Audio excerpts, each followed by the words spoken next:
What's going on, everyone? Welcome back to the show. So today we're going to take a look and listen to Martin O'Malley. So Martin O'Malley is the Social Security Commissioner. So he's the new Social Security Commissioner, and he was speaking in front of the Senate, a Senate hearing. And so we're going to take a look and listen to what he has to say about Social Security and the plan for moving forward with Social Security. So that's what we're going to focus on in this video. But first off, you guys can do me a favor. Please like the video, subscribe to the channel, hit that little bell notification, and then click all. By clicking all, you'll get notified anytime we post a video. We do daily videos here, so by clicking the bell notification, clicking all, you should be getting updated every day.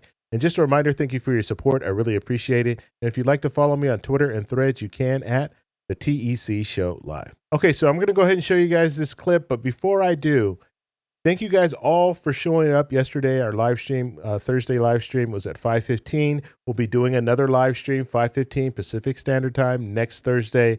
So join us. And what I want to start doing is I want to start having more of a call-in audience too. So I'm gonna be working on that. I have a Zoom call already set up, so we can have Zoom calls if you guys want to do that. And then I might even have a regular phone call in a show as well. But I want to get your input. I want you guys to let me know how you're feeling about things when it comes to Social Security, and then also some of the other issues that are going on right now. And I also want to talk about the election, because we really need to start talking about the election, because that's something that is going to be here before we know it. And there's a lot to talk about when it comes to some of the different lawmakers and how they feel about Social Security, Medicare, and things like that. So we're going to talk about that as well. So make sure you guys stop by next Thursday and say hello. Okay, so let's go ahead. I'm going to play this clip. This is Martin O'Malley. He is the Social Security Commissioner, and I really like listening to Martin O'Malley. He is a politician, but just the feeling that I get from him, he seems like one of the good politicians, okay? And I've kind of categorized politicians as you have politicians that really want to do good for the American people. Then you have some politicians that are kind of just in the middle. They don't really want to make too many waves.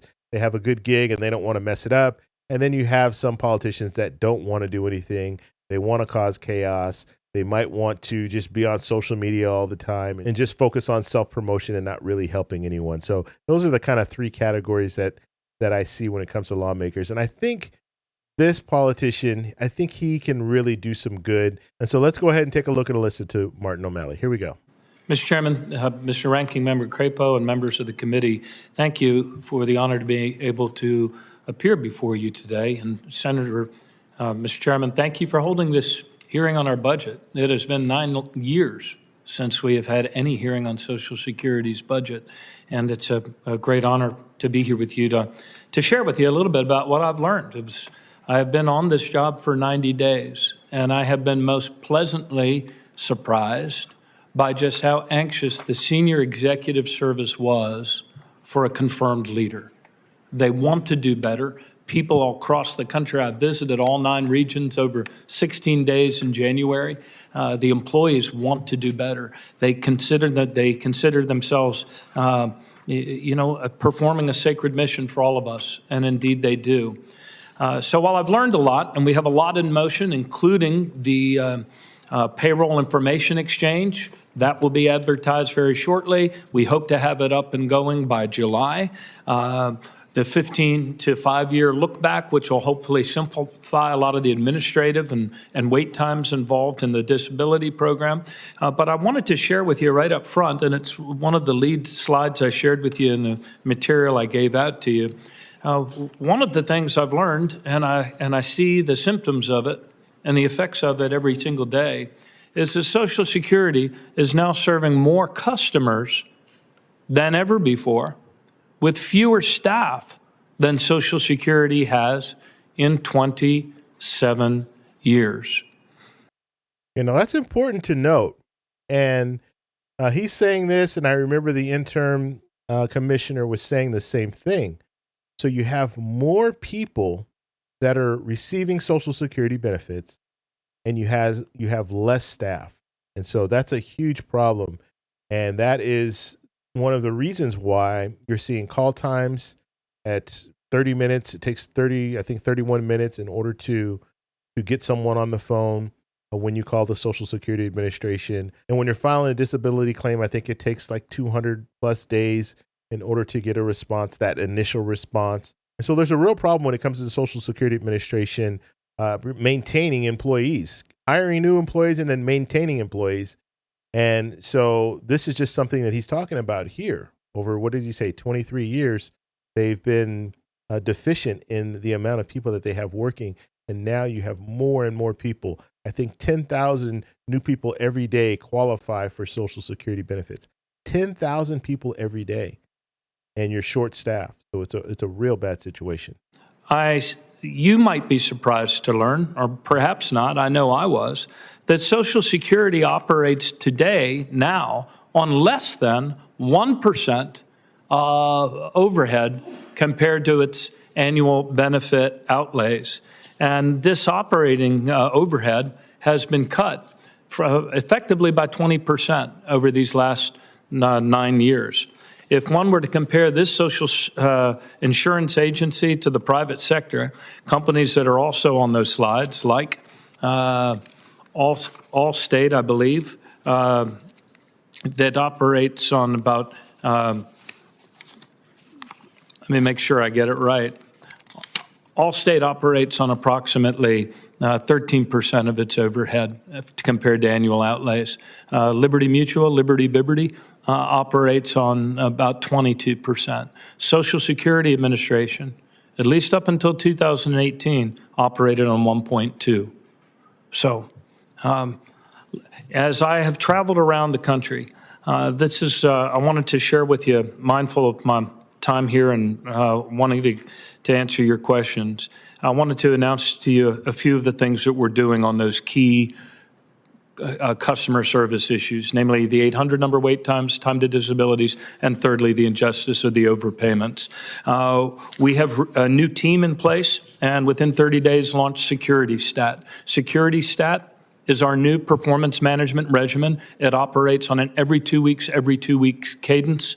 8 different meetings focused on one topic, not only the 800 number, not only the disability determinations, but also one blessed hour on fraud, the prevention of fraud, and the OIGs at the table as we strive to get inside the turning radius of the fraudsters. We have one blessed hour that's committed to reducing those initial disability determinations as well. We have one entirely focused on notices. We send out notices that look like the old Mad Libs, except these are designed by mad lawyers over time. And we can't blame our seniors when they receive the notice, or anybody, and they can't make sense of it. The only thing you can make sense of on some of our notices is that if you don't understand it, you should call our 1-800 number and wait for 39 minutes. So these are all of the things that we focus on in Security Stat. Let me wrap up with the focus of one of these meetings, which is overpayments and underpayments.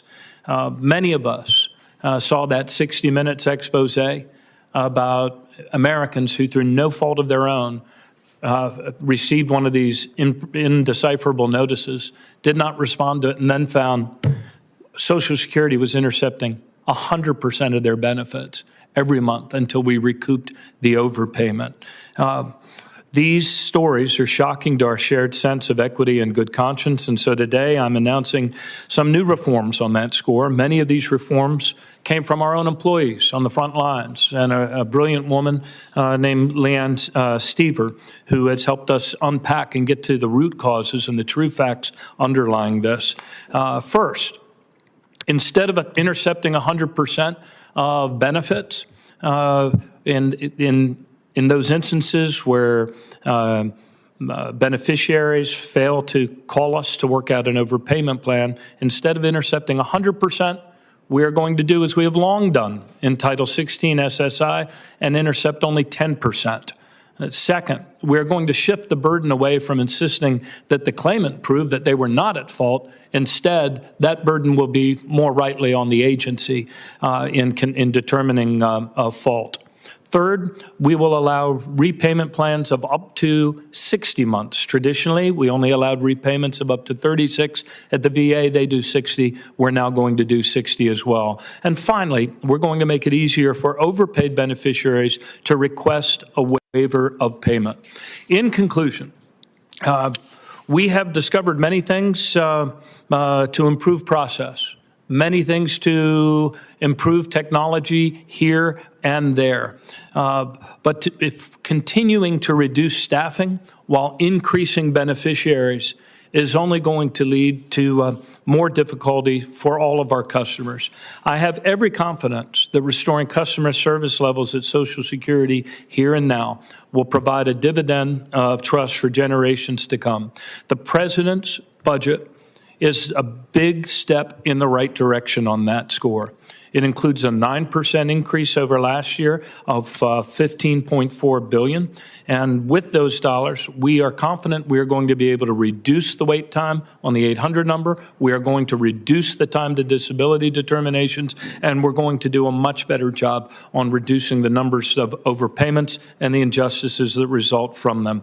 So I look forward to working with you and diving deeper into any areas that are of interest to you. Thank you. Okay, so that was Martin O'Malley. Now, I told you he's a politician, so he speaks like a politician.